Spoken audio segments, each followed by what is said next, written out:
A warning about the demon spreads, followed by the sudden appearance of a treasure map, once said to reveal the legendary martial arts of Cheon Gija, the greatest fighter in Murim history, hidden somewhere within Hyungsan along with a secret weapon he left behind. That single map becomes the spark that reignites a Murim world which had gone quiet for years. Something stirs beneath the surface, tension building in the silence. A ragged voice finally breaks through. I'm finally out. After years shut away from the world, Hyeong-woo has escaped. He stares up at the sky, disoriented. Right, it was always this blue. Maybe the shock of finally leaving the cave is what's making him unsteady. Even so, he has to hold on to as much as he can remember so he can make it count. No one would understand what he went through, and no one would believe it either. 100 children were gathered by Cheon Gija, and Hyeong-woo was one of them. He still remembers those chilling eyes. Back then he didn't feel fear, maybe because of what came next. They were sealed inside a cave behind a rock wall that wouldn't budge, and the very first thing they were taught wasn't how to fight, it was how to breathe, channeling the three energies of heaven, the and the. Only after that came learning how to move the body, every technique passed down under Cheon Gija's watch. For the remaining 7 years, each of them would have to master it. Cheon Gija's command was absolute. To stop a calamity that would one day threaten the world, they had to train without rest. Now, looking back, Hyeong-woo finally understands why they had to survive that hellish place. It was all because of Cheon Gija. Just as he'd said, they trained again and again deep inside the cave, the energy growing so dense that space itself began to warp around them. That very day, the gate sealing them away finally tore open. Every day inside had been a horrifying, brutal struggle for survival, even with everything Cheon Gija's martial arts had taught them. Now, standing back in the world, someone calls out a name he hasn't heard in years, his own. That's what people used to call him, Hyeong-woo, a name tied to the Cloud Pavilion, a past he thought he'd left behind for good. Nearby, a young woman is introduced, the daughter of the Jo clan's patriarch. Something about him catches her off guard. She eyes the sword at his side, calling it exceptional, but he barely hears her. All he can think about is how long it's been since he's had a proper meal. Starving, he orders a bowl of noodles without a second thought, unaware that a stranger nearby hasn't taken his eyes off him. When the bill comes to 5 pun, he draws a blank. Right, he'd completely forgotten what money even was. Pressed to pay, he admits he has nothing on him. All he carries is the sword at his side, one he traded for a friend's life. The stranger accuses him of planning to eat for free from the start. Before it can escalate, Seol-yeon steps in, telling the man not to be too hard on him. He fumbles for the right words, caught off guard when he realizes it's her, the young woman, who ends up paying for his meal. Before he can find the words to thank her, he's already turning to leave, startling everyone with how abruptly he walks away.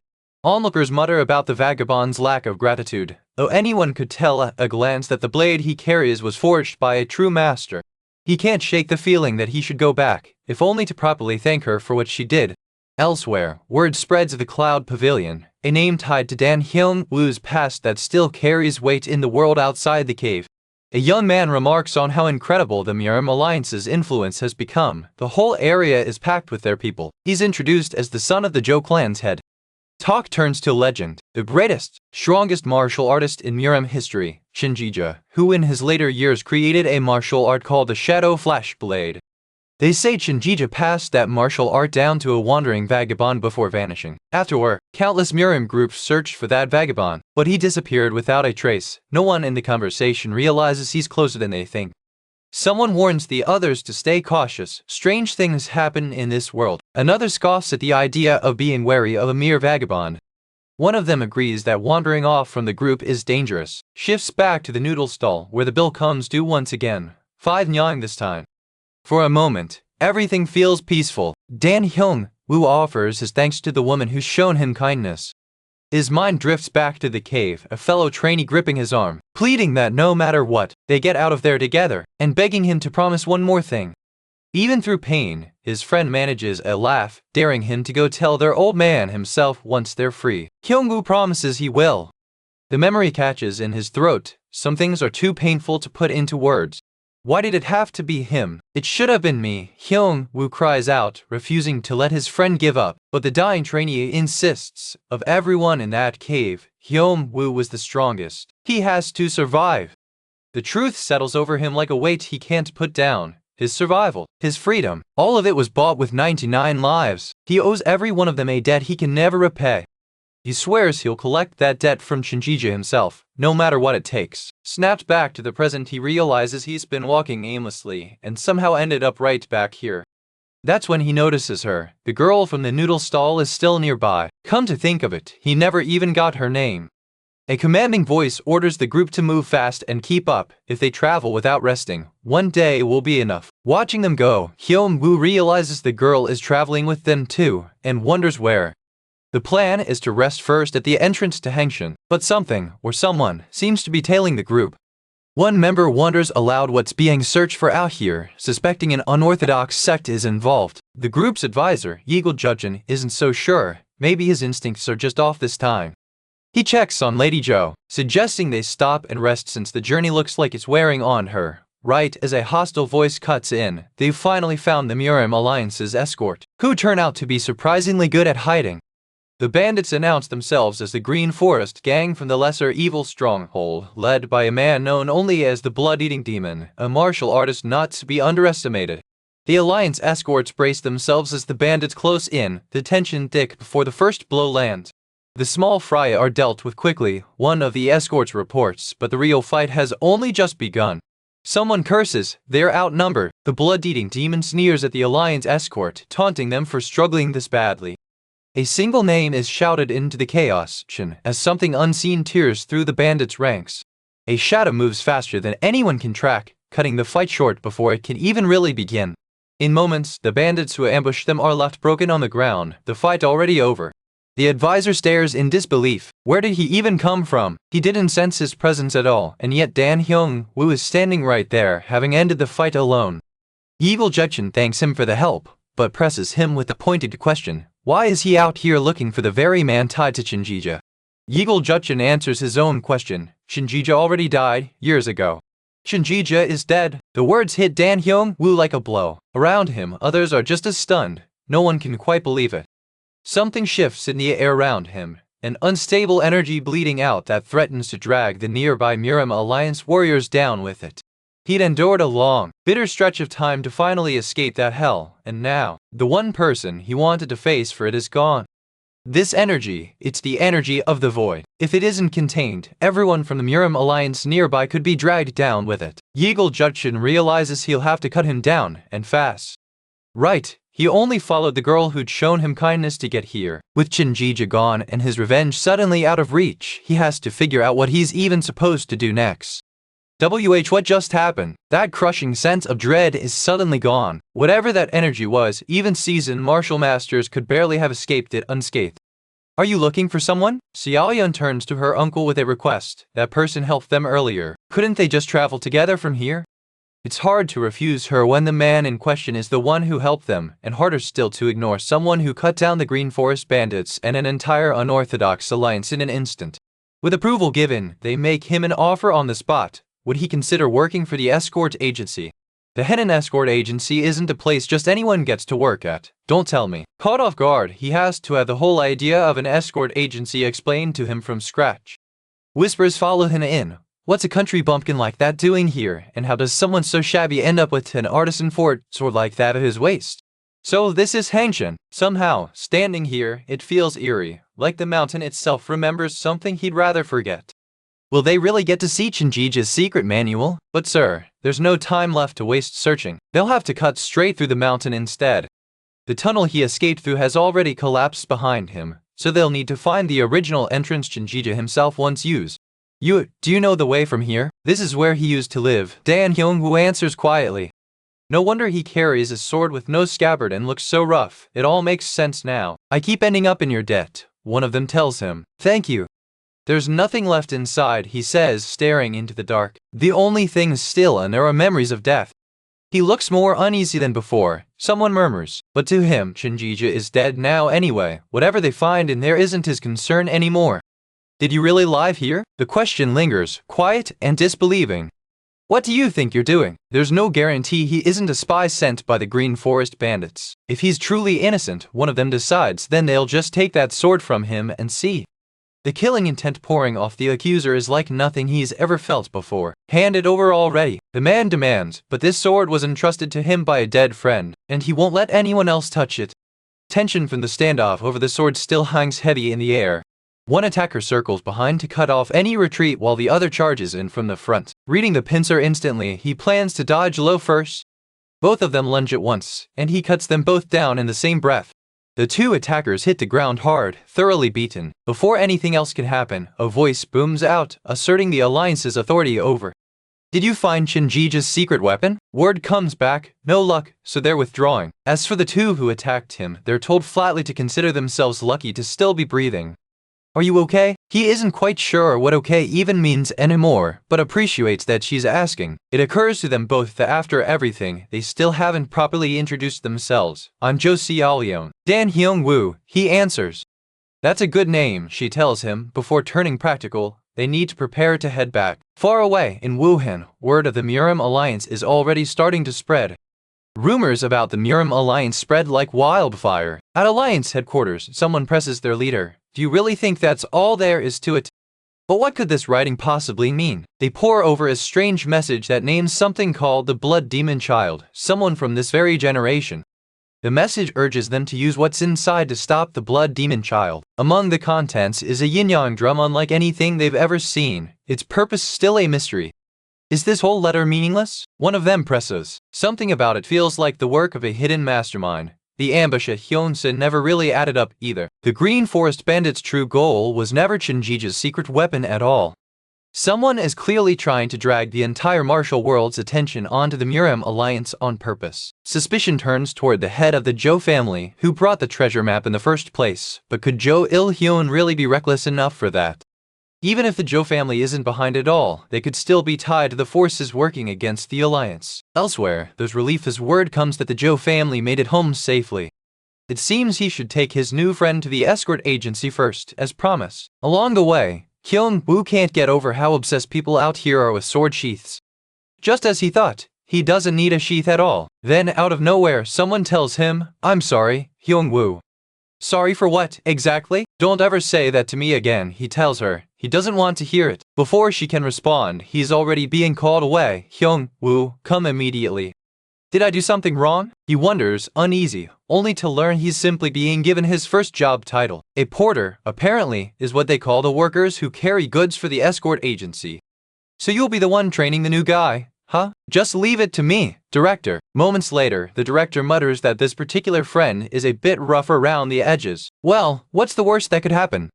Right then, do your best, his new trainer tells him. No exceptions, even for a newbie brought in personally by the director. Dan Hyeong-woo, comes the blunt reply. Wait, why are your words so short? You want to die on your first day? His new trainer snaps, hostility flaring at the newcomer's blunt attitude. The hostility from moments ago still hangs in the air, unresolved. Where does a mere porter get off carrying a sword like that? John Chil demands, but one look at the killing intent radiating off him is enough to make John Chil back down, muttering that it's late and they should call it a day. The other porters snicker once he's gone. John Chil always acts tough, but he was clearly scared stiff. Come on, they tell Hyeong-woo, the shared quarters are this way. Alone, John Chil fumes over the humiliation. Elsewhere, someone goes looking for Hyeong-woo, certain he must be sleeping somewhere nearby. Wait, was there always a pillar standing right there? Not a pillar at all. That's Hyeong-woo fast asleep on his feet. He's sleeping standing up. If that's really how he rests, no wonder nobody ever notices. The quarters settle into a quiet, uneasy calm. It turns out sleeping on his feet wasn't always how he rested, a habit picked up somewhere else entirely, long before any of this. Whatever plan John Chil had been quietly plying turns out to be nothing but his own overactive imagination. They're coming, someone calls out. Eat quickly, there's no time to waste. Wait, is that John Chil? Everyone scrambles upright as the order comes down. Get up, there's a mountain of work waiting. The agency grounds fall into a flurry of motion as the workday begins in earnest. Is this how it's done? Hyeong-woo asks, already moving through the work with unnerving ease. Should I take care of the rest too? Word starts to spread. That new guy is clearly no ordinary person. Huh, Miss Seol-yeon, what brings her all the way out here? She admits that once she heard how things were going, she couldn't help but worry. A young man greets him warmly as Brother Hyeong-woo, then hesitates. Does that make him uncomfortable? What does he prefer to be called, or not call at all? Hearing that Hyeong-woo considers him a friend, the young man lights up, promising he'll never bring up anything that might upset him. Just then, a new arrival greets Seol-yeon. What a coincidence, he says. remarking on how much more beautiful she's become since he last saw her. Young Master Peng, she said, surely someone as busy with the martial world's affairs wouldn't come all this way without reason. What brings him here? He tells her the martial world has been trouble before, and from the weight in his voice, whatever's coming isn't over yet. I'm sorry, someone admits, they still haven't been able to find out who's really responsible for any of this. Word of what happened at the escort agency is already starting to travel. Xiao Yun finds herself face to face again with Brother Peng Qiao, vice leader of a powerful martial sect. A porter still carrying a sword? How absurd, Peng Qiao sneers. Better not to hold on to things you can't back up. The young man rushes to Hyeong-woo's side, pleading with him not to get involved right now. Hen Maiyong, a Taoist swordswoman known for the soul-severing sword, steps forward and demands to know, are you Dan Hyeong-woo? He doesn't know what she wants, but he isn't handing over his sword. Before it can escalate, Hyung Pyo, an escort warrior from the Hanam escort agency, steps in, telling him to just come along instead. Onlookers mutter about how childish the vice leader is acting for someone of his rank, while Hyung-woo doesn't even flinch. Is he leaving because he's offended? Someone wonders, watching him go. He really is unpredictable. John Chil will keep teaching him the porter work. The director decides, but tells Hyung Pyo to make sure Hyung-woo doesn't cause trouble. Hyung Pyo isn't thrilled. What does he mean, babysit a grown adult? A porter carrying a sword. Are you training in swordsmanship? Hyung Pyo asks, sizing him up. Sensing the form, he guesses it's the three powers sword technique. Must just be a beginner, he figures. Show me your three powers sword technique. Hyung Pyo challenges. That means you want to kill me? Hyung-woo asks flatly. Hyung Pyo backpedals. He only meant they should compare skills, nothing more. I'm stronger, Hyung-woo says simply. Hyung Pyo can't believe it. How could someone who just picked up the sword claim to match someone who's trained his whole life? Still, he likes the confidence. Fine then, he'll show him what real skill looks like. What is he even doing? Hyung-woo wonders mid-fight. This is the first time he's had to hold back instead of kill, and it takes real effort to calculate. Got it, he realizes. So this is what the director meant by avoiding bloodshed. Here goes, Hyung-woo says, and even holding back, the force of the strike leaves Hyung Pyo stunned. Is this really what restraint looks like from him? The blow lands cleanly, sending Hyung Pyo staggering. Did that hurt a lot? Hyeong-woo asks, almost sheepish. Hyung Pyo, still catching his breath, demands to know exactly what martial art that even was. Just the three powers sword technique, Hyung-woo answers plainly, a specific move within it, nothing special to him. Watching this unfold, onlookers can only wonder if the director had any idea he brought in someone of this caliber. For all that raw skill, Hyung Pyo thinks there's something almost childlike in how little he understands the world around him. It can wait, there's no rush to report it up the chain just yet. For now, at moments like this, the right thing to do is simply offer a hand and help someone back up. And so, Dan Hyung-woo comes to stay at escort warrior Hyung Pyo's house, where he immediately has to be told, no, you can't just change your clothes outdoors. Especially not your pants. Once the commotion settles, the tone turns serious. His real assignment is to keep watch on every move the Zhou family makes. If the Green Forest attack at Hyunsan Mountain was staged, they need proof. Understood. Nothing suspicious turns up in the surveillance. Only one strange figure stands out. Meanwhile, word spreads that Hyung-woo has officially become a full member of the Hanam escort agency. With the mission cleared, the Hanam escort agency's warriors set out once more. Jo Il-hyun, head of the Zhou family, welcomes a guest and gestures for him to sit. My name is Peng Qiaoyong, the visitor introduces himself. Then you must be the one they call the Sword Dragon? He goes on, calling the Peng family the greatest martial family in all of Hebei. When young men and women spend time together, he muses, they naturally grow closer, a good opportunity. He calls it, hinting at more than friendship. Word comes in from watching the Zhou family's young lady for a few days. His attention was never really on her brother at all. That should be enough time to win Miss Xiaoyun's heart, Peng Xiaoyun tells himself. Meanwhile, ahead of the escort mission, Dan Hyung-woo sits down to his last proper meal beforehand, utterly absorbed in the food in front of him. To him, cooked food was simply good. No more explanation needed. I feel this every time I watch you eat. Someone tells him, but you're the first person I've ever seen treat a meal like some kind of ritual. Their client this time is the Sichuan Tang family, represented by their elder Tang Ho-wan. Beyond the escort agency's own warriors, the Tang family has sent their own guards too, a sign of just how valuable this cargo really is. Ha! What an interesting scent coming off this old man, someone remarks wryly, sizing up the elder with narrowed eyes. What's wrong, Elder? Something's caught his attention among the porters, an unusual aura. Who is that? All preparations for departure are complete, comes the report. We've got a long way to go, so let's move quickly. Speed is the Hanam Escort Agency's calling card, a trip that would normally take 4.5 months. Everyone prepare to depart, don't fall behind. What made these escort missions so brutal wasn't just the agency's refusal to ever cut corners. It was that even the porters, not just the trained warriors, had to keep pace with galloping horses the entire way. Does that guy ever actually sleep? Someone asks, watching Hyeong-woo keep pace without a hint of exhaustion. They'll reach Cheon Gija Mountain in the Mahol district in just 2 days at this rate. Who are you people? A voice suddenly demands, blocking their path. Leave the goods behind now, and they'll be spared. Green Forest again. Are these more bandits like last time? Someone shouts for the road to be clear, while the bandits sneer that this is no small haul. Hand over everything, and get lost. The ambush hits without warning, and this time, the killing intent rolling off the attacker is far more intense than anything they faced before. That guy is giving off real killing intent. Someone realizes this is no ordinary ambush. More attackers pour out from the tree line than anyone expected. You really think a mere Hanam escort agency can stop us? The bandit leader jeers. Panic ripples through the escort line. How are they supposed to handle this many? You bastards aren't just ordinary Green Forest bandits. Who's really backing you? Comes the cold question. How unfortunate. The reply follows. If you'd just been bandits, you might have kept your lives. Impossible, someone gasps, staring at the wreckage. How could mere golden needles cause devastation like this? You dared to touch our Tang. Did you really think you'd get away with laying a finger on them? As expected, the Green Forest alone was never going to be enough. Not against Elder Tang Ho Guan of the Sichuan Tang. This is the Death Spirit Corps, acting on the family head's direct order. Leave no one alive. You are the elite of the elite that I personally selected. No matter what happens, protect the cargo. On the other side, the order comes down just as absolute. Don't leave a single one of them alive. A scream tears through the chaos as the escort captain shouts for everyone to hold formation.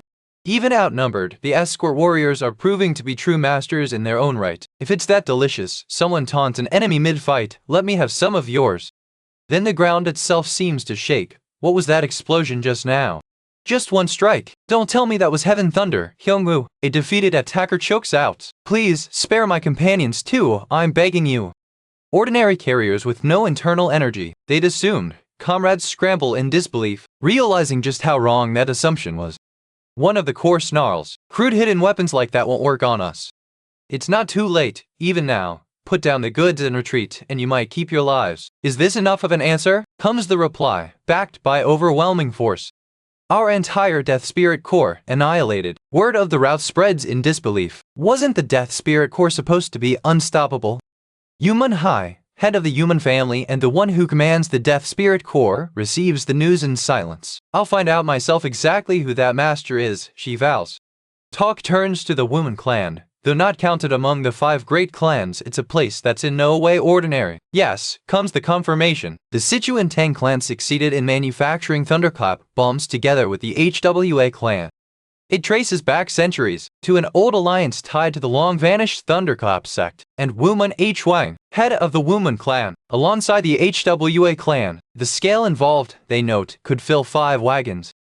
Enough explosive force to level a few ordinary sects without even trying. They need to move on this, but unknown to them, a young lady has already overheard everything, and quietly slipped away with agents of the vile Phantom Hall. What did you say? She did what? Where did she go? The room erupts in alarm.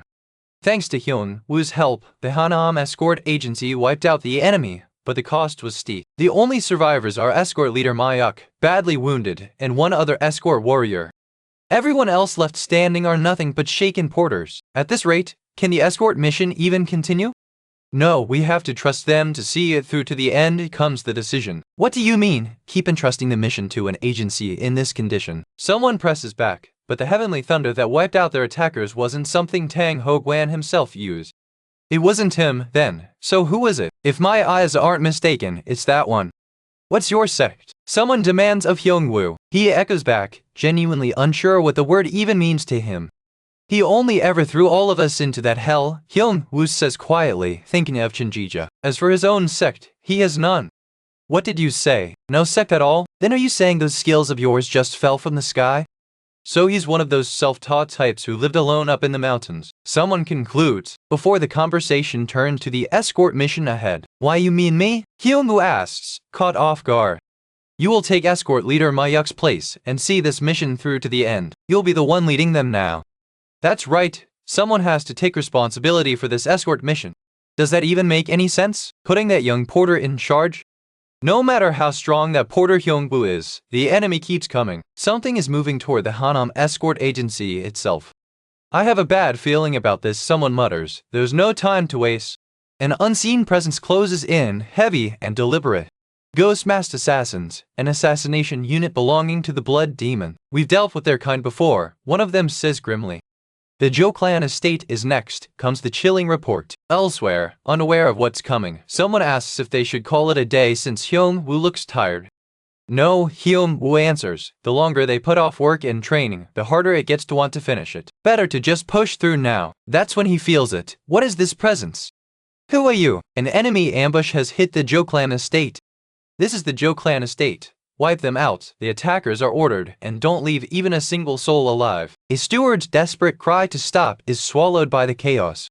Someone senses it too. This killing intent is nothing close to ordinary. So the place he really needs to be right now is somewhere else entirely. This is urgent, Hyeong-woo decides. I'm going in. You need to leave this place immediately. But she refuses to move. What about my father? Save everybody, comes the order from the hall leader. Yes, hall leader, a subordinate answers, moving to obey. The chaos spreads further by the second. To think the fire has spread not just through the Jo estate, but beyond it entirely. Have you forgotten who this is? This is Jo Il-hyun, Henan's strongest. He has no equal in the entire Zecheng region. So that's the Jo clan head, the attacker's leader muses. Bring me his head!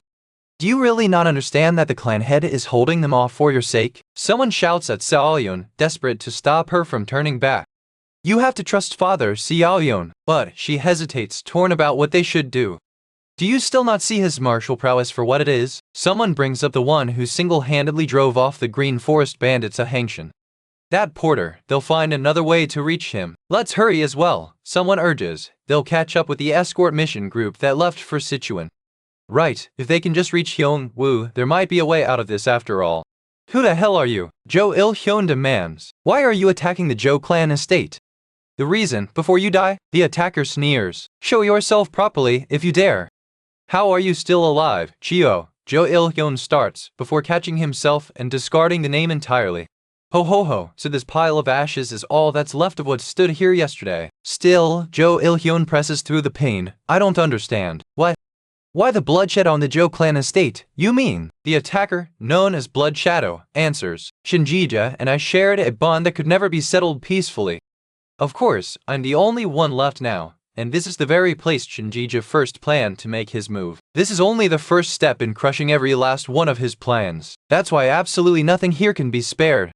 Leave no roots behind. See to it the Jo bloodline draws its final breath here. Jo Il-hyun curses, fighting on against impossible odds. Ha, it's only a little farther now. Jo-in, don't fall too far behind. What are you saying? No, I won't allow it. At this rate.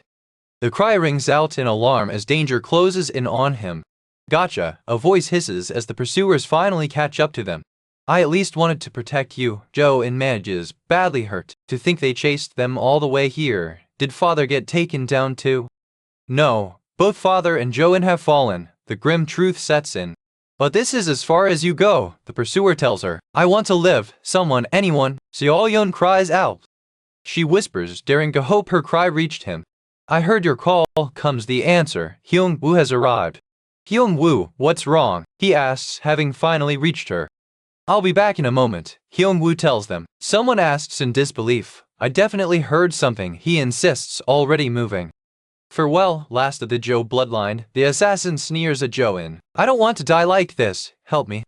I heard it, Hyeong-woo says grimly, arriving just in time. I heard your voice calling for me, brother. Wait, who is that guy? The assassins demand, thrown off by his sudden appearance. Whoever he is, kill him too. One more corpse won't matter. What is this? The moment Hyeong-woo's hand touches him, all the fear drains out of Jo-in, tears spilling free. I'll finish this quickly, Hyeong-woo tells him. Screams tear through the air. What kind of martial art is this? One they've never even seen before. Nearly 20 assassins turned to ash in a single instant, gone before they even understood what hit them. I'll be right back, I promise, Hyeong-woo tells him. Brother Hyeong-woo, Joe asks, voice breaking, what am I supposed to do now, without father? Coming out into this world, this child was the first to reach out to me too, Hyeong-woo tells him quietly, thinking back on his own losses, with gratitude toward those who went ahead of us, live doing what you want. I want to join the escort mission too, Joe declares suddenly. The others react, caught off guard.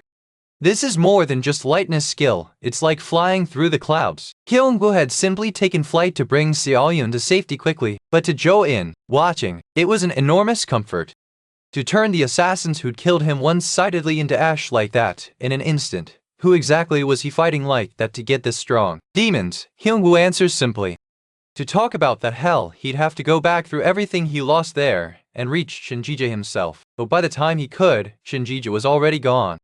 I'll tell you that whole story another time, he says. Just then, the place Dan Hyeong-woo and Seol-yoon had run to comes into view. Miss, what? It's the Hanam Escort Agency's own final escort group, and standing right there with them, Hyeong-woo realizes the truth is about to come out.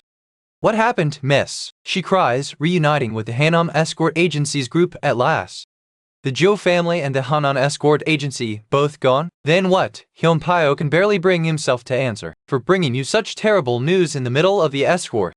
This news has hit them all like rock bottom. At this rate, finishing the mission at all feels impossible. But we still have you, miss, someone reminds her, and we still have Uncle Hyun-pyo. I'll avenge father, uncle, and everyone we lost from the Jo family, Seol-yoon vows. Nearby, someone quietly asks Hyun-pyo if that young lady really is the Jo family's daughter. Brother Hyeong-woo mentioned he'd fought monsters for a long time. Jo-in recalls, still turning it over in his mind. Could you tell me more about what you meant, back on the road? That's the story. Anyway, he's said to have died 10 years ago, Hyeong-woo explains. I see, Jo-in murmurs. Then do you think Cheon Gija might still be alive? The parts about his death never sat right. Rumors like that usually have a source, but this one never did. Then who would spread a rumor like that, and why? I'm not certain, miss, but Hyeong-woo starts before a broken-down carriage interrupts them. My apologies, its owner called out. It seems we've caused you trouble. Looks like your carriage is out of commission. I'm sorry, but could you escort my lady along with you? A servant asks. I've been rude not to introduce myself. My name is Yuman-hai. My word, a peerless beauty if there ever was one. The moment Yuman-hai appears, everyone in the escort finds themselves thinking of the old phrase, a beauty who topples kingdoms. Even Tang Ho-bwan, for a brief moment, can do nothing but stare in open admiration. Meanwhile, entirely unmoved, Hyeong-woo simply climbs into the cargo wagon to keep guarding the goods. Since your carriage is out of commission, they offer, you're welcome to ride with us to the next town. Thank you, Yuman-hai says sweetly. I'm in your care, Tilda. No, I'm the one receiving help, she insists. She'll simply ride along in the cargo wagon. Well, if that porter's guarding it, someone shrugs, the goods should be safe enough. Just in case, from now on, speak to me only through sound transmission, she murmurs quietly. Yes, comes the reply, under such weak protection. 5 wagon loads of thunder grenades are being moved without anyone realizing it. I thought they might have used them when the Death Spirit Corps was wiped out, she muses privately. Then just who on earth stopped our Death Spirit Corps and annihilated them so completely? And this one doesn't even seem to have learned any martial arts at all, she observes, studying the porter beside her. Not even once did he react to my beauty. How is that even possible? Dan Hyeong-woo had only glanced her way because he happened to be the nearest porter, nothing more. Honestly, she fumes to herself, I'd like to smash that head in right now, but... So, you were here, Yuman-hai says, finding him. Have dinner with me. It's meat soup. Hey, porter, follow me. I'll tell you what you want to know, she offers. That is, if you're good enough in martial arts. Let's see if I can lure it out of you with the human clan's own techniques. She moves to test him, and freezes. How is he already standing in front of me? That's my own guard's voice. Come with me, she calls out, shaken. Even within the human clan, my lightness skill is considered overwhelming, so how did he just who are you? Dan Hyeong-woo, he answers simply. What I want is Cheon Gija's, she presses before he cuts her off, confused, and meat soup. What are you even talking about? If you don't know, I'm leaving, she huffs. How dare you threaten a life bound by fate? Her guard snarls. Don't draw your sword, she orders, but by then, Hyeong-woo is already gone. Where did he? He just vanished. No movement technique anyone recognized. Nothing. My, the soup bowl? Good, at least the soup didn't spill, comes Hyeong-woo's voice from wherever he ended up. Don't let it get cold, he mutters to himself, focused entirely on the meal. Elsewhere, brother Hyeong-woo, someone asks curiously, beautiful enough to seduce any man, wouldn't you say? Why yes, of course, comes the flustered reply. Brother, do I seem pretty? Jo-in asks, half joking. Are not? Hyeong-woo answers with total honesty, missing the joke entirely. Comes the indignant reply, so much for the temptation of a pretty face. Believe it or not, Yoon-hai tells herself, I'm certain that Porter is the one, he has to be. But beyond just the name Dan Hyeong-woo, what kind of man is he, really? What did he mean yesterday, about the temptation of a pretty face? Someone wonders aloud. Yes, escort Hyun-pyo, you should be careful around her from now on, comes the quiet warning. They'll arrive at the Sichuan main house tomorrow. The only remaining threat is the Black Snake Gang. This is absurd, someone mutters. Has there really been a leak from within? He can tell the amateur's numbers just from sensing their presence. About 50 have come out to meet us first, I'd guess, Hyeong-woo says calmly. The cargo is what matters most. These Black Snake thugs are nothing to worry about either way. What do you think, Hyeong-woo? Is that fine? No need to worry, he confirms. The old man's side is going to win this easily, someone predicts. Sure enough, Elder Tang Ho-wan proves that sheer numbers mean nothing against him, a display that leaves more than a few onlookers uneasy. They dealt with 50 men that easily, one of the hidden watchers murmurs. Even if we sent 50 more, it wouldn't change the outcome. So how do we give the withdrawal order without being noticed? Just now, was that him? He was listening in on us the whole time. Just now, was that him? You were listening this whole time too. If you don't retreat, I'll kill you all, Hyeong-woo warns coldly. That's not. Yoon-hai starts to protest, then thinks better of it. Yeon-sa, go and deliver the order, she commands. I'll be back, comes the reply. You really are impossible to read, Yoon-hai mutters, but Dan Hyun-woo has his own reasons for letting them go. After all, he'd already crushed Black Snake Hall without breaking a sweat. With Hyeong-woo deliberately looking the other way, the Yoon clan warriors lying in ambush are able to retreat safely, an unexpected act of mercy from the man everyone underestimates. The 50 amateurs slip away, but the tension in the air doesn't. Elsewhere, the young lady of the Yoon clan announces she plans to pitch her tent right beside the escort's wagon. I'm ashamed to say I never paid much attention to the Hanam escort agency. One escort admits, its quiet reputation, it turns out, was built entirely on Hyeong-woo's strength. Were you really that powerful? Another asks, stunned. Did you want to say something? Jo-in asks. In an escort, he starts hesitating. It's not wrong, but then please teach me how to become one, he finally asks Hyun-woo directly. For a quiet stretch, the group presses on, the road ahead offering no answers, only the uneasy feeling that something is still watching them. The journey continues in silence, the wagon rolling forward while the weight of the earlier ambush lingers over everyone. So, you were hiding there, comes a voice. Someone has been found lurking unseen, and it's clear they weren't there by accident. The silence stretches thin as everyone braces, sensing that whoever's been found is far from harmless. Danger, the mood makes clear, without a word needing to be said, something is closing in fast. I couldn't even feel them coming, they admit, shaken by how completely this new threat slipped past their senses. Dem, Red Moon Core, that's your name, huh? Hyeong-woo says flatly, unbothered. What kind of monster are you? The enemy shrieks before he's finished. Go rejoin your comrades, Hyeong-woo tells him, and means it. This can't be, a Black Snake Hall voice chokes out. We paid such a huge price to set this up. What's going on? Someone else shouts amid the chaos. The forest is. Are the porters all right? Comes the anxious question. Yes, it looks like only the. Comes the relieved answer. Brother Hyung-woo protected me again, Jo-in realizes quietly. I thought he. Thanks to Hyung-woo's help, the escort group has escaped danger yet again, and without any further threats standing in their way, the road ahead finally looks clear. Didn't you say there was somewhere you needed to go before we reach Chengdu? Someone asks Hyung-woo. The question lingers, tangled with an old, unspoken promise, live, and tell my father that I'm. Enough fuss. Someone barks. Hurry and bring the goods inside, the bustle of arrival cutting through whatever came before. Thank you. This is my first escort fee as the head of an escort agency, Jo Seo-yeon says, pulling it like it means everything. Thank you, and please take care of me from now on. Escort Hyun-pyo, comes a grateful voice, though it's a shame we, someone adds. Elsewhere, a tense exchange, forget the thunder grenades. One voice insists, the main house is bound to find out regardless. After arriving at the Sichuan Tang family estate, Dan Hyung-woo draws every eye. Everyone whose life he's saved more than once looks at this absurdly strong young man, each carrying their own tangle of feelings. Didn't you say your friend's surname was Ak? Someone asks him. You don't say, Hyeong-woo, meanwhile, is focused elsewhere. Let's see if I can feel something similar to Ak Si-gi's presence. He murmurs, I can feel. For today, let's stay at this inn. As Hyeong-woo suggests, I just want a, we'll tell you when we get back, comes a reply. Nothing's certain yet. Jo-in asks, uncertain. Does this mean I did well, following you on the escort? Or, then let's go. Hyeong-woo answers simply, already moving on.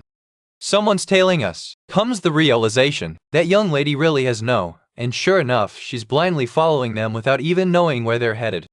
My legs feel lighter than usual, Hyeong-woo notices. Good let's, he picks up the pace without a second thought. What's with that sudden speed? The Talon warrior blurts, caught completely off guard. And so, on the outskirts of Chengdu in Sichuan, if you're ready, let's go, Hyeong-woo says. I barely, comes a breathless reply from whoever's still catching up. For a manner of its standing, it's strange. There isn't a single guard at the gate. He looks like him. He really looks like Ak Si-gi. Whoever you are, comes a wary voice. We're not receiving guests right now. We only wanted to ask, do you know someone named Ak Si-gi? I only asked for a name, he thinks, so why is he emanating killing intent? His killing intent is so strong my chest feels crushed. I can't breathe, someone gasps nearby. But the question only stirs Ak-gung's fury further.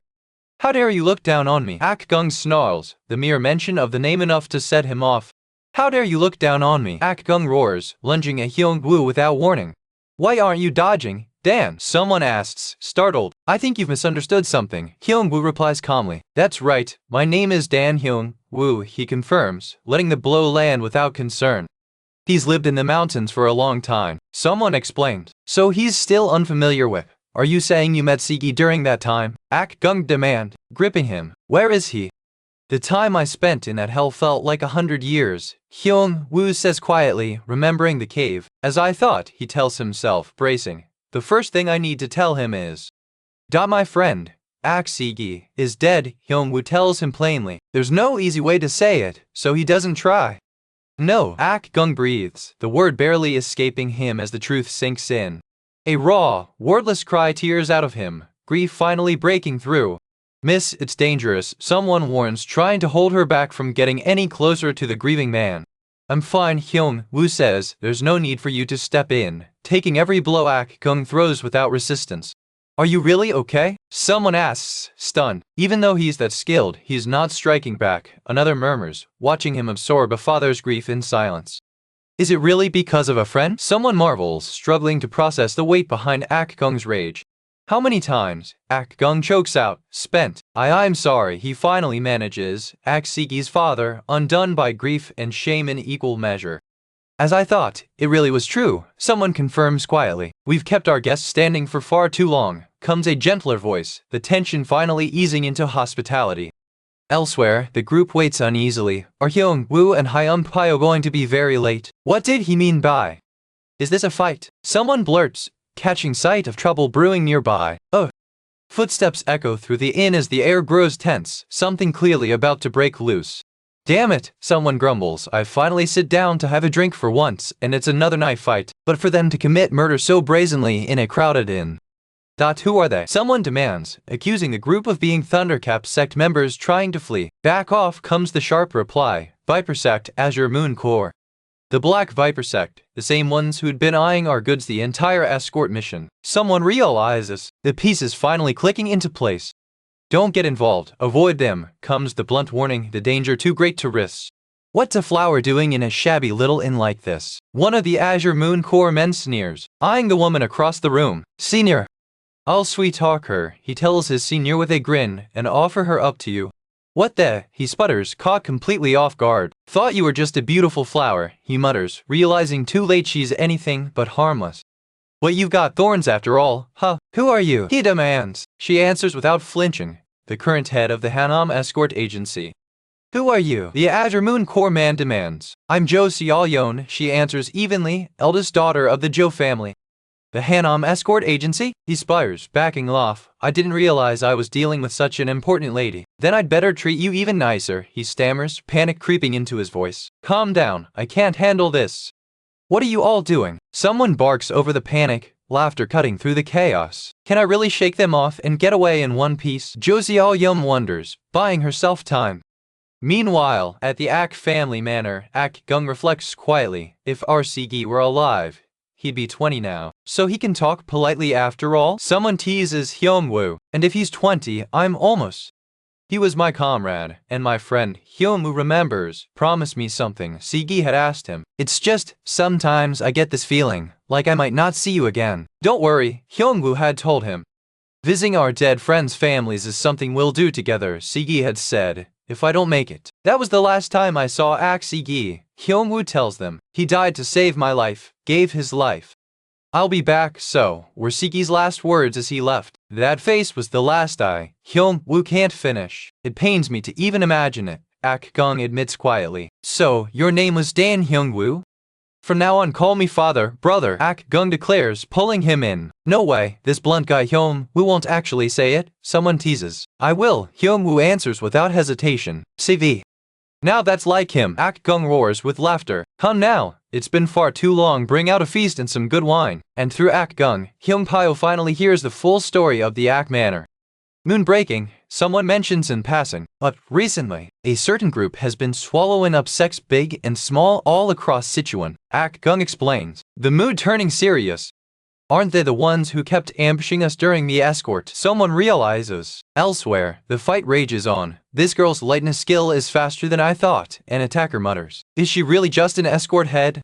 Alright, but where to? Someone calls out, scrambling. Hyeong-woo, another shouts, they caught up to us. So this escort head is only this much, huh? The core leader sneers at Jo Seol-yeon. Just give up quietly. Then his eyes widen. You little, what's flowing through your body? Flowing through my body, Jo Seol-yeon realizes, that must be from when brother Hyeong-woo. Relax. The core leader cuts in, father, I'm just going to strip you of your weapon. That's all tilde.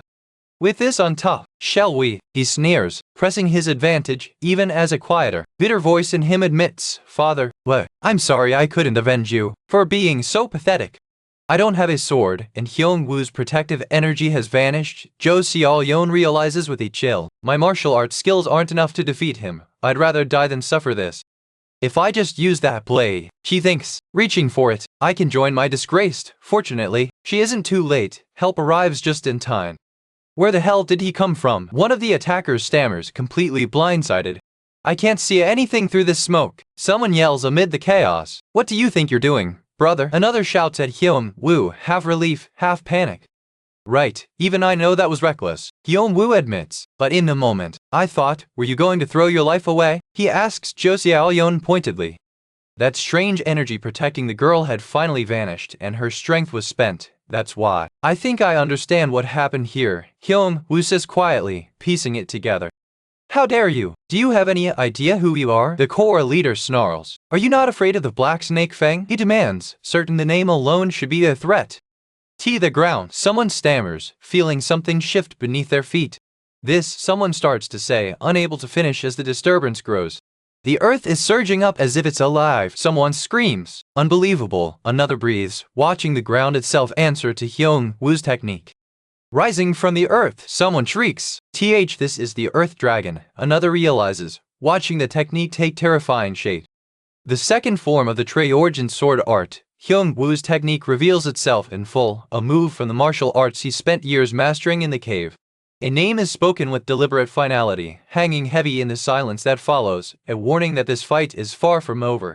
Back at the manor, the feast carries an undercurrent of risk, hosting a drinking party with guests when the Black Snake Fang could raid at any moment. The Black Snake Fang will do anything to achieve their goals, someone warns. Then right now, isn't this the perfect time for the Black Snake Fang to strike? A voice murmurs in the dark. White Moon Unit. Black Snake Fang comes the quiet confirmation. Black Moon Unit, Black Snake Fang, today, we wipe out the Ak. The plan is laid bare, until a sharp voice cuts in. Who's there? Who's talking? Lightning from the sky, someone cries as a strike lands with impossible speed. Leader, comes a second, more desperate shout.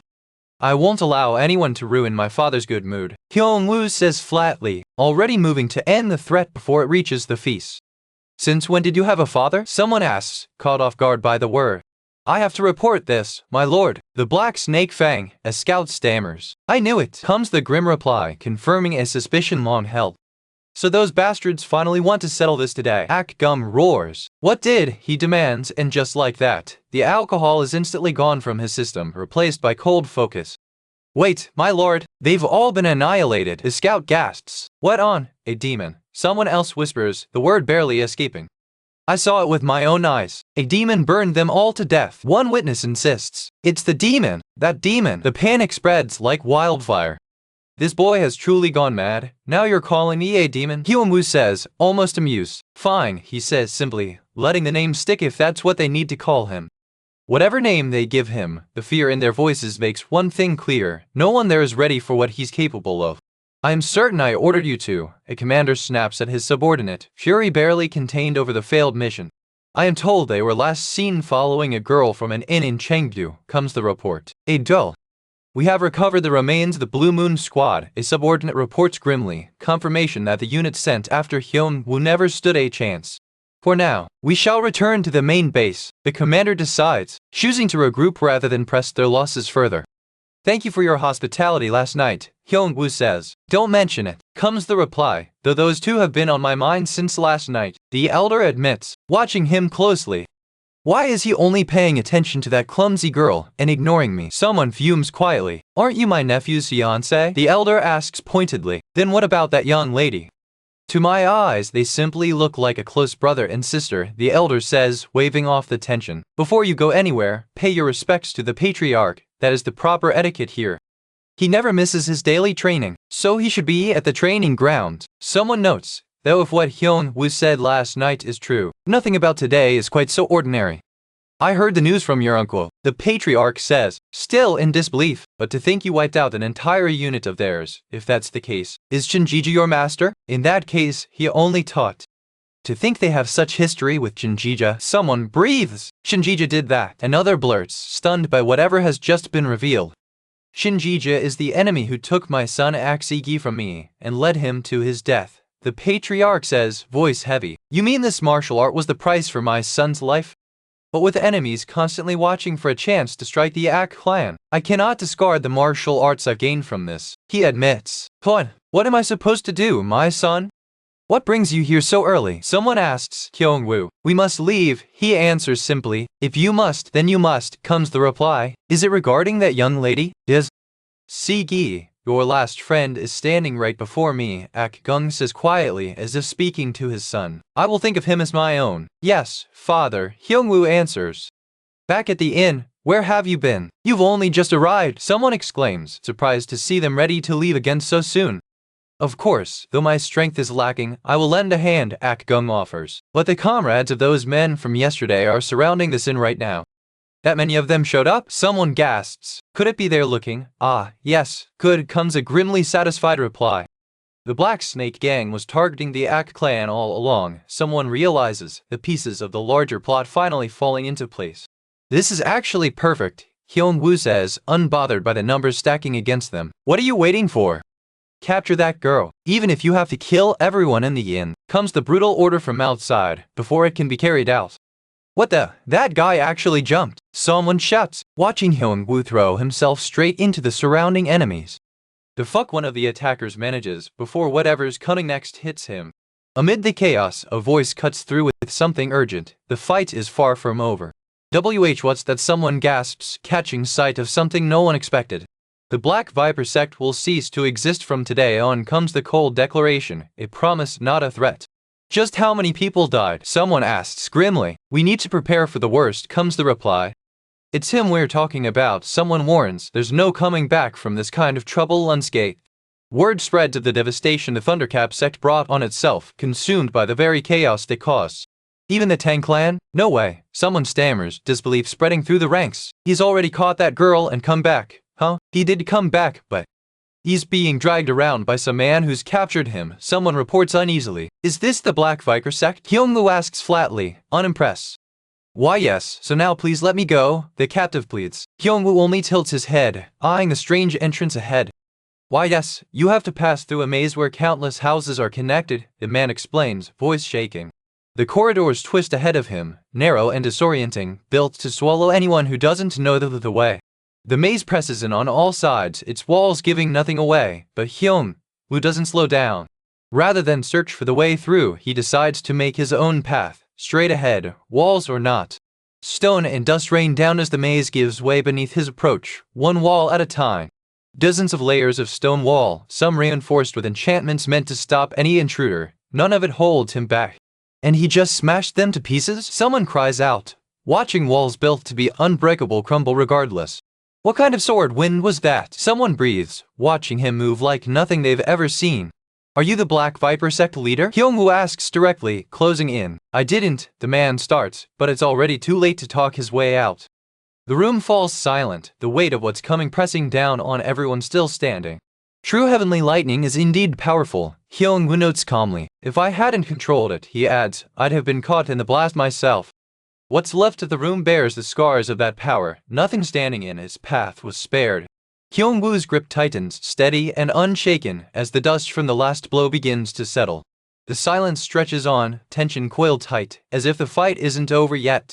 A demon, it's a demon, someone whispers, the word spreading through what's left of the Black Viper sect like a curse. The fear in their voices says everything. No one there believes they can stand against him.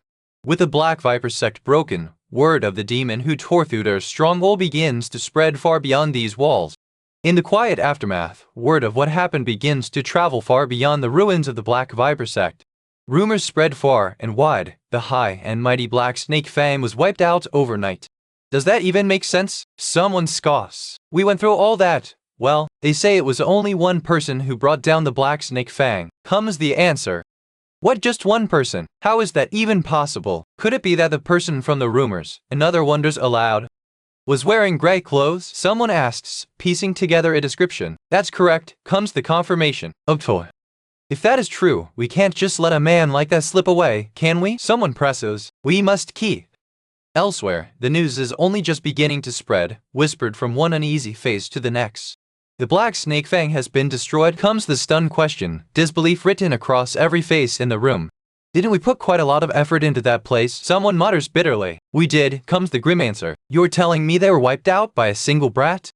I apologize, but fortunately, we've located him, a subordinate reports. He is currently working as a porter. We gave them 3 true heaven thunder bombs, comes the grim addition.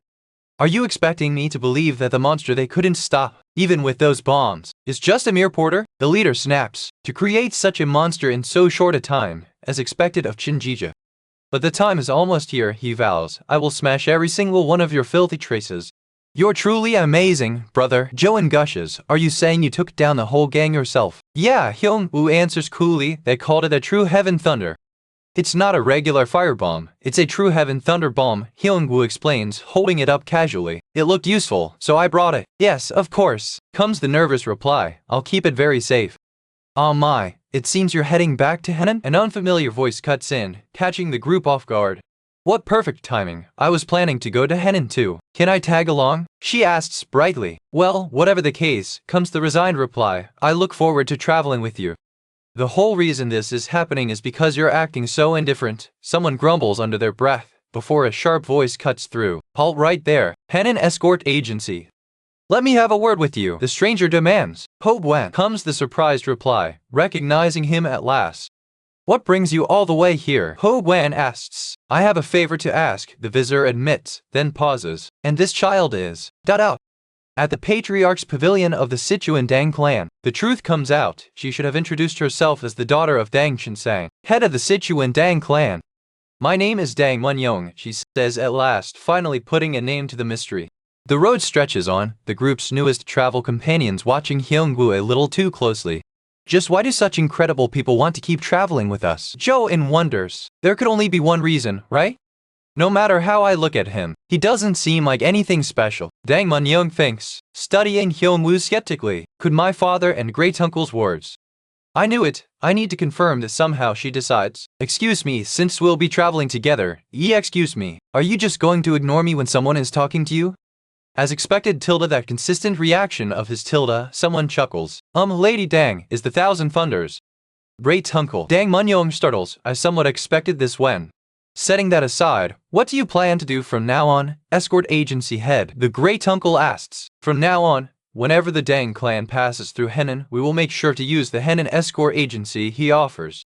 Is that really true? This is an incredible opportunity, but there must be an equivalent. Jo Xiaoyun stammers. If it's what they desire, then as expected, it must be Brother Hyeong-woo's 1,000. That sounds fine, I accept, Hyeong-woo says simply. Brother, did Hyeong-woo just smile right now? Jo-im whispers, stunned. Besides, the acceptance should come from the young lady. As the head of the escort agency, someone clarifies, while the legend of the Thousand Thunders is described, hidden weapons pouring down like lightning, hundreds upon thousands of them. But it was merely a secret manual passed down as a family legend, the great uncle admits. Not a single person in the Sichuan Dan clan had ever actually mastered it. What do you mean by that, great uncle? Manhwa asks. We shall camp out here, he decides instead. Escort Hyeong-woo, would you care to have a spar with me? The great uncle asks. The spar I speak of is not to see who is stronger, you know. Hyeong-woo, a spar means that if you kill your opponent, I won't kill you, the elder clarifies, only half joking. Now, let us begin. Let's do that, the elder agrees, focus sharpening. I must find it, the key to the technique. Phew, the elder grunts, the spar ending far faster and more decisively than he expected. Great uncle, don't worry, Hyeong-woo says. I went as easy as possible. What's with that man? How can he have such strength? Someone else murmurs, watching in disbelief. Great uncle, what do I do? Manhwa asks, unsettled. It happened so fast I couldn't even see it. But I absolutely must figure it out, the elder vows, whatever it takes. Night settles over the camp. The elders resolve to unravel Hyeong-woo's secret burning quietly beneath the calm. Just what, in the middle of the night, is she trying to say? Someone mutters, caught off guard. Young hero Dan, speak, comes the earnest request. Please teach me the Thousand Thunders. Manhwa finally blurts out. If you just do that for me. If you want it, I will teach you, Hyeong-woo says without hesitation. No, you can't. Even if, someone protests, aghast at how easily he'd hand it over. Brother, Jo-in pipes up. Then may I learn it too? I will teach anyone who wishes to learn, Hyeong-woo says plainly, utterly unbothered by how precious everyone else seems to think the secret is. True to his word, Hyeong-woo isn't just teaching those who can use internal energy, he's even taking on the porters. Now you try, Hyeong-woo says, demonstrating a simple downward slash. That's all there is to it? Someone asks, baffled. He just swung the sword from. Wrong, he says simply. But where exactly? Comes the frustrated question, as the group keeps drilling the same motion on the road, chasing the secret of heaven thunder.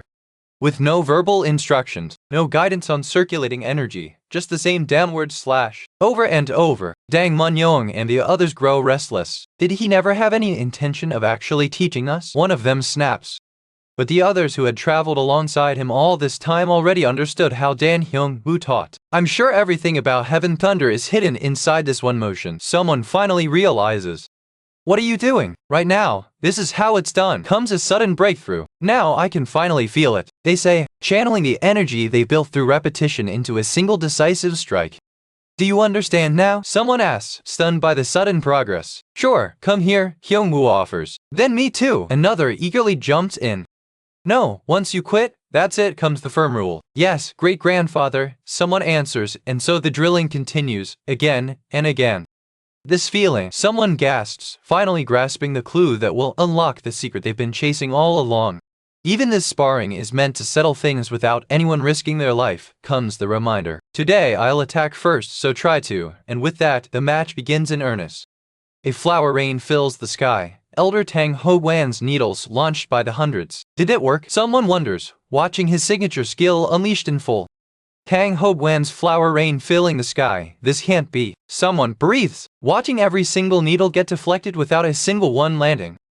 This is, Tang Ho-wan gasps. In that very moment, the technique his clan had sought for generations finally awakens within him. Please, you must. Someone urges, the request still hanging in the air from before. Was that the heavenly thunder my great uncle has been searching for all this time? Dang, Manhwa asks, stunned. He just performed it right in front of us. With that settled, Hyeong-woo and his group finally continue their journey back home. We're back, someone says quietly as familiar streets finally come into view. Not a single building is left intact, someone murmurs, taking in the wreckage. It looks like. Yes, I don't think I can go there just yet, comes the quiet admission. My lady, I understand her feelings all too well, someone says gently. To be. If you do, I will purchase that estate. I was actually planning to establish something there, comes an offer. Elder, this girl will manage it. Of course. That's a relief. If it's the Sichuan Tang family behind it, my lady can be at ease, someone says. We can avoid any potential losses. It's not a loss for the Tang family either. Now they have. I'll show you that the rumors about the human family controlling a third of the world's commerce aren't just for show, Yuan-hai declares. Alright, if you've rested enough, let's start clearing this place out, someone calls out. We have a mountain of work to do the moment we're back. Of course, that's only if you'll allow it. We have nowhere else to go, comes a hesitant request. You are more than welcome to stay, comes the warm answer. Elsewhere, far from the warmth of home, a darker scene is unfolding in the shadows. My apologies for this, comes a cold voice. You've worked hard all these years, HWA family head. The HWA family manor gave you everything, from the earth-shaking thunder to the bombs you still have left. The HWA family must be eliminated, comes the order. You bastards, the family head manages, before it's too late. The cleanup is finished, let's return to the master, comes the report, cold and businesslike.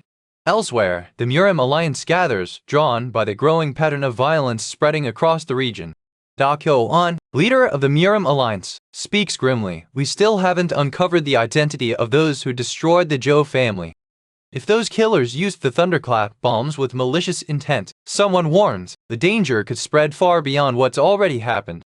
Good work, you handled the HWA family very cleanly, comes the cold praise, confirming exactly who's behind it all. May I ask what you plan to do about that, Porter? Someone asks. What is the demon Shadow doing these days? As always, drowning himself in drink somewhere in Henan. He should be more than enough to handle that monster Cheon Gija created, comes the confident, dismissive verdict. Escort Hyeong-woo asks, has something urgent happened? A commission has come in, Hyeong-woo reports. That's wonderful news, comes the reply. What are the details? The Sword King, someone gasps, the name alone enough to change the mood of the entire room. The new commission involves a wealthy, notable figure whose escort has recently come under pressure from the Sato alliance. That's why they assigned the Sword King to her, Hyeong-woo explains. A request, my lady? We have a mission against the Sato alliance. Finally, someone cheers, practically vibrating with excitement. Haya. Mission, escort warrior. Haya. But for some reason, I just can't help but worry. Someone admits, I just hope he doesn't end up offending someone important out there. Hyeong-woo, the Sword King, has been famous for 60 years. Comes the reminder, a legend the group is about to meet in person. Hey, someone calls out along the road. Much better now, comes the easy reply, the group's pace settling into the journey.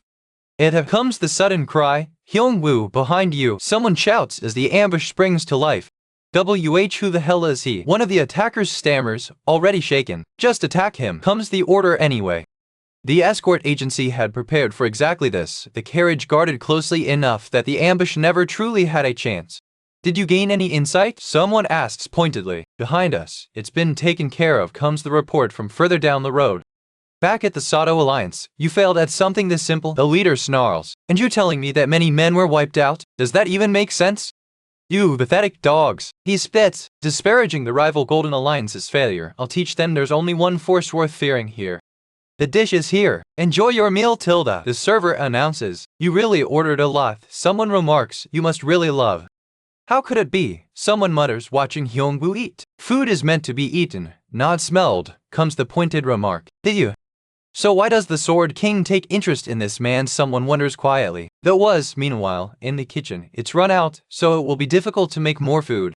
To all martial masters, I didn't even drink a single sip of water. Someone realizes with a start. Thanks to the caution you showed, comes the quiet acknowledgement. No matter how potent the poison, it never had a chance.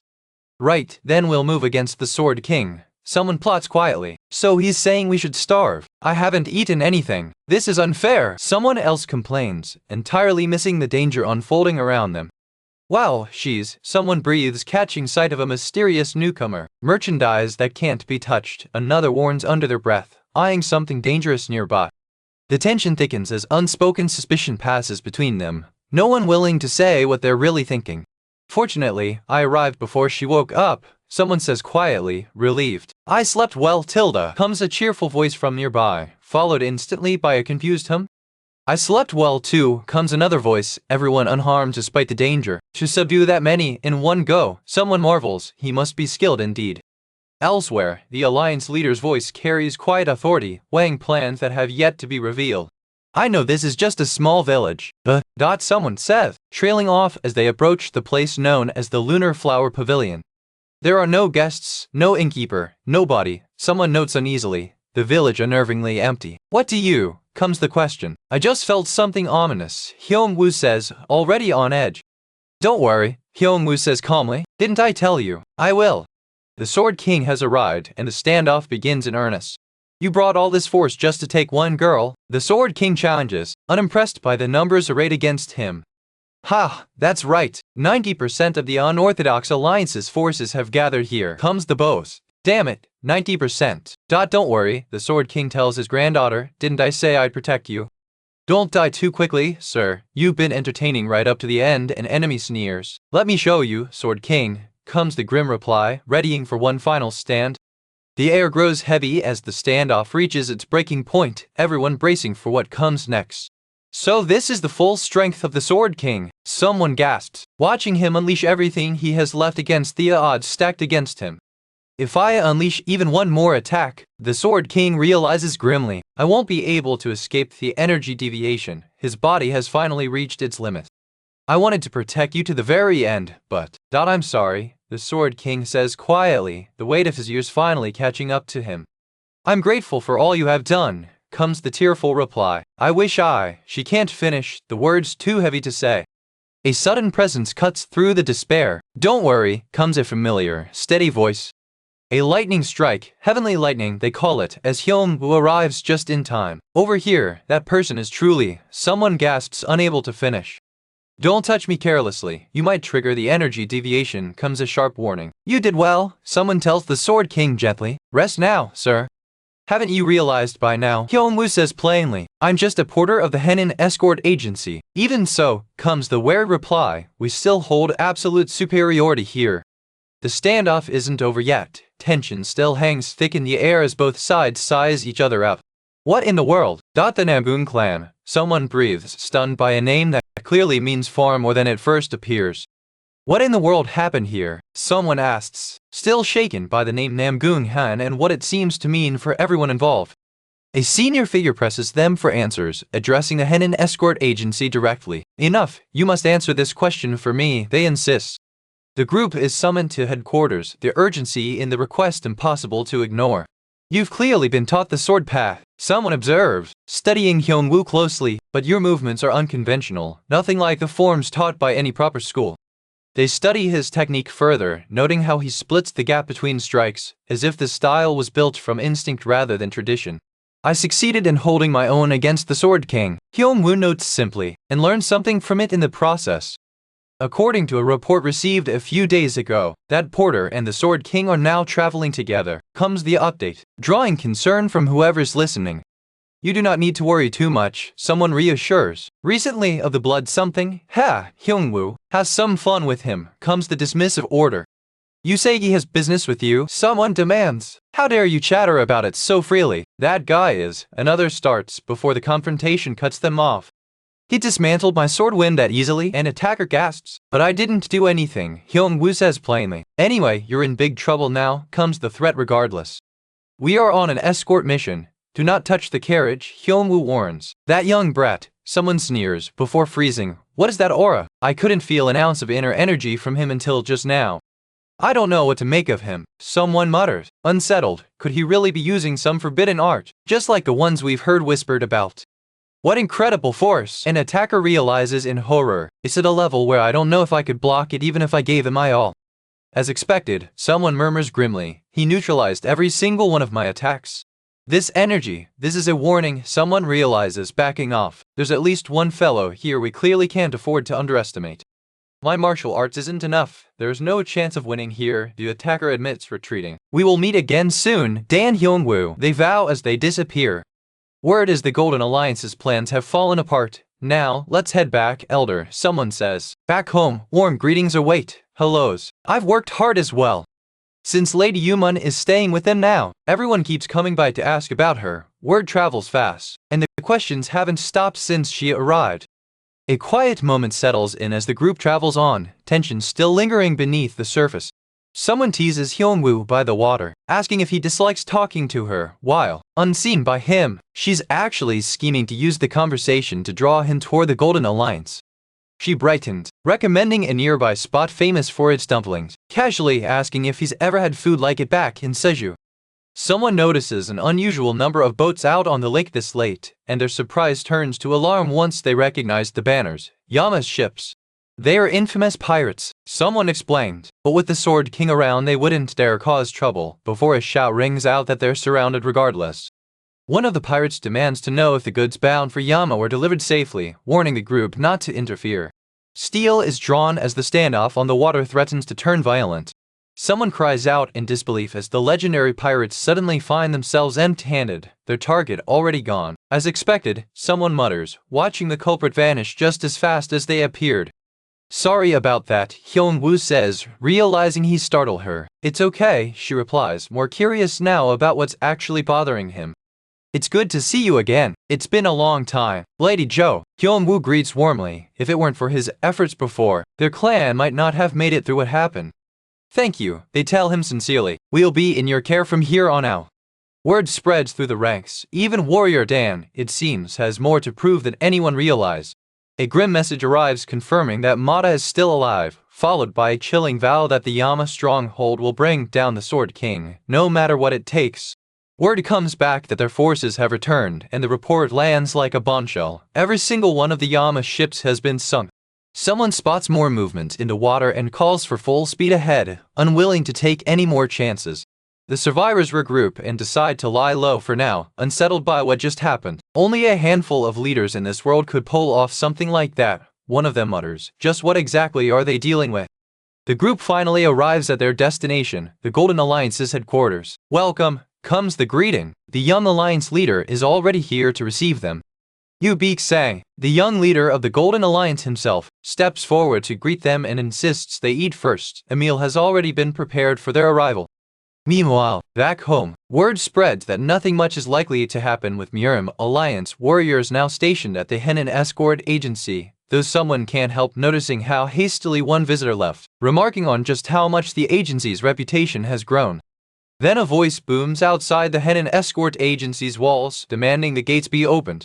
Talk turns to Mount Hyungsan and the treasures rumored to lie within it, and to a name gaining weight in Murim circles. Hyeong-woo, leader of the Rising Dragon Squad. Understood, comes the reply. The agency was never as simple as it looked, and everything is starting to unravel. So-yeon and the rest of the Henan escort agency can only watch as the accusations mount against them. Someone issues a cold warning, interfere, and there won't be a way out, vowing to put an end to the Rising Dragon Squad here and now. They lay out the accusation plainly. A Yin-yang parasite marked with the Henan escort agency's own name is what shattered the region's peace. If that's true, someone urges, don't hesitate. The leader has to answer for it. We are the Rising Dragon Squad, comes the declaration, and they're not leaving the Henan escort agency without answers. Stand back, they warn, and move forward. Young lady, if the Rising Dragon Squad pulls out, we won't have any backing left. Someone warned, and any sect that dares step forward to help will be marking themselves as a target. Now's the time, someone shouts, rallying everyone to stay close together and break through. Moments later, relief washes over the group. The plan worked, and the horses are ready. Talk turns to Dan Hyeong-woo and the agency, with someone certain the Henan escort agency must have already left for sure. The only question now is where. So Dan Hyeong-woo heads toward Mount Hyungsan as well. With the Henan escort agency and the pursuers on their trail, there's no chance to rest until this is settled. Someone cries out in the middle of the fight, straining against an attack, stop, as their opponent presses forward, calling on a technique modeled after heavenly thunder to cleave through their defenses. I return. Now that it's finished, someone announces, but the mention of a trap set for someone still hangs unanswered in the air. An urgent announcement spreads. No one can fathom the level of danger they're up against, and there's only one option left. Run. This is clearly someone's malicious trap, one of them realizes. They refuse to play along with it. Young miss, are you still blaming yourself for what happened? Another asks. It's only natural that I go back. I'm a martial porter of the Henan escort agency. After all, Hyeong-woo says plainly, his mind flashing back to the fierce battles that once raged all through Cheon Gija's sacred cave. Now let's just go another way, quietly, someone whispers before a sharp voice cuts them off. Stop right there. Where do you think you're going? There was someone of a fairly high level among them. Comes a wary remark, but even so, at the castle, doubts linger over whether their so-called martial arts could really hold up. It's been years since anyone's seen the legendary swordsman they're all talking about, someone recalls, and honestly, they doubt he even exists. After all, this is a demonic force whose face nobody here has actually seen. The two finally clash, and true to form, someone scoffs that the fight is nothing out of the ordinary. The aftermath of the clash is still settling as the dust begins to clear. He completely blew away both my demonic Kai and the Bloodblade Wanderers, one of the attackers admits, stunned by the force of it. The sword demon was actually defeated? Someone else gasps nearby, though the trembling in their voice hints there's still more to worry about. I could just cut through the rest of you, Hyeong-woo says flatly without a hint of exaggeration. Who are you? One of them demands, unnerved. What are you waiting for? Finish me already. The defeated fighter taunts, admitting that Hyeong-woo's last strike wiped out every trace of his demonic energy. Something is pulling him back. He refuses to go down, gathering himself as the last of the Bloodblade's energy dissipates around the agency. A porter, someone scoffs in disbelief. The ones who just carry luggage and drive carriages. They clearly still don't understand who they're dealing with. I'll go after them myself, someone at the castle declares. No objections from the Henan escort agency, right? Wait, no, comes the protests too late to stop them. What do you think, Hyeong-woo? Someone asks, turning the decision over to him. Elsewhere, a hidden voice chuckles darkly, well aware of the goo poison scheme already being set in motion against the Henan escort agency. Grim news arrives about the Woman clan, and it doesn't sound good. Whatever happened to them? It's clear the danger is spreading. A theory takes shape. If the demonic cultists are truly after the anti-demon art hidden within Cheon Gija's teachings, then everything happening now starts to make a grim kind of sense. Someone grows increasingly frustrated, unable to locate whatever it is they're supposed to hand over. Protect, comes a clipped, urgent word cutting through the moment. Still, something doesn't add up. It worked, but not in the way anyone expected. The heavenly lightning technique flashes overhead. Did it actually succeed without Hyeong-woo's help this time? Someone marvels in disbelief. Someone freezes, recognizing the voice calling out to them. Wait, could it be? Someone wonders aloud, before turning to ask if Hyeong-woo might know something about this goo poison after all. Could it be? Are we poisoned too? Someone panics. Quickly, check your inner energy, comes the frantic order. But the poison never entered anyone's body, and yet someone still died. The mystery only deepens. Somewhere behind the scenes, a shadowy operative reports back. The puppet scheme is complete. Whatever was tied to Dan Hyeong-woo and the sword demon turns out to be nothing more than a decoy, a deliberate distraction meant to scatter their attention. You're coming with me, someone orders coldly. I can't believe this, comes the furious reply. Who set up this goo poison plot against me? Kill without hesitation, someone barks, ordering an attack on the agency. I have no internal or external injuries, and my acupoints are fine, Hyeong-woo reports calmly, already thinking ahead to what comes next. Stop right there, someone warns. A demonic technique like this can be bound if they act fast enough. Seeing him panic all but confirms it. If they want to save the poison victims, there's only one option left, and it means bringing Hyeong-woo in on it.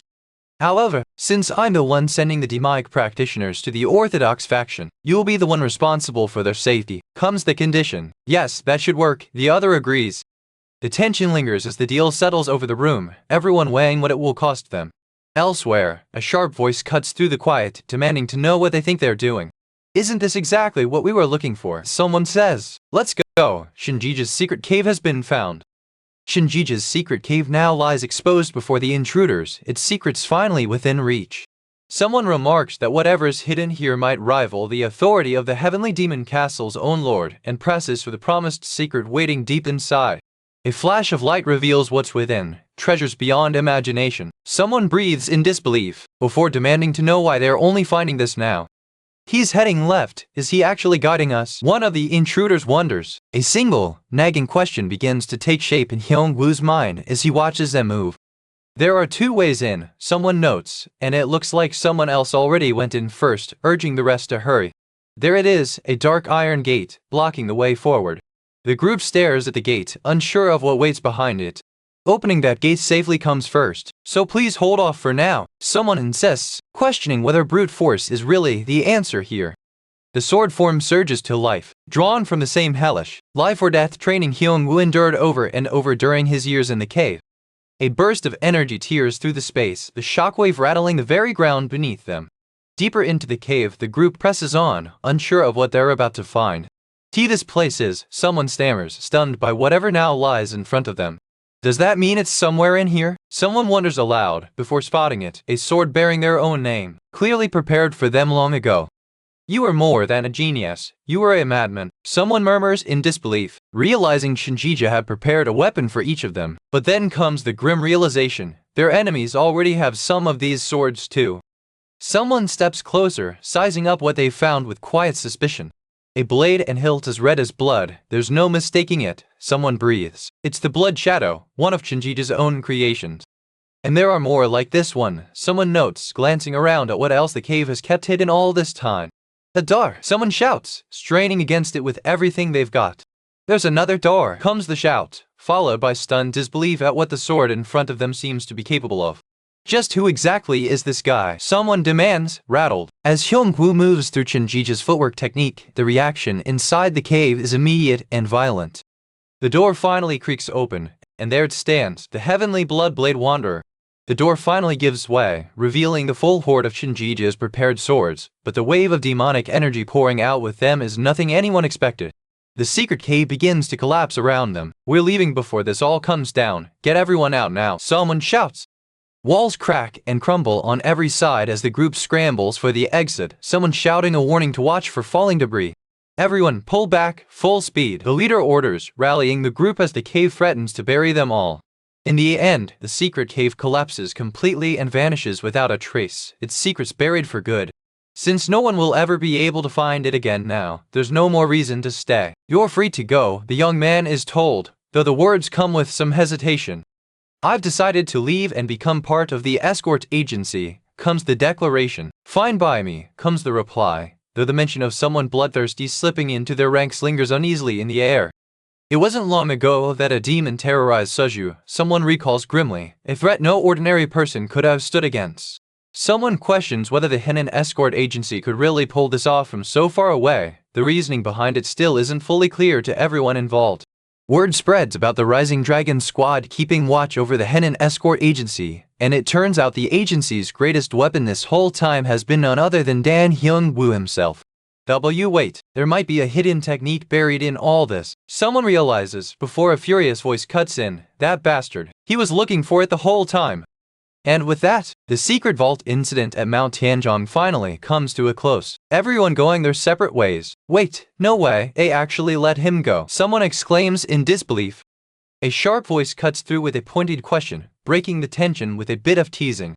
Don't let it go too far, someone warns, before another voice breaks in, relieved. All right, finally, I'm welcome, someone greets warmly, teasing that some things never change no matter how much time passes. Wait, Hyeong-woo, you coward, someone snarls, swearing up against him. What is this? Comes the startled reaction, as closes on the confrontation still unresolved.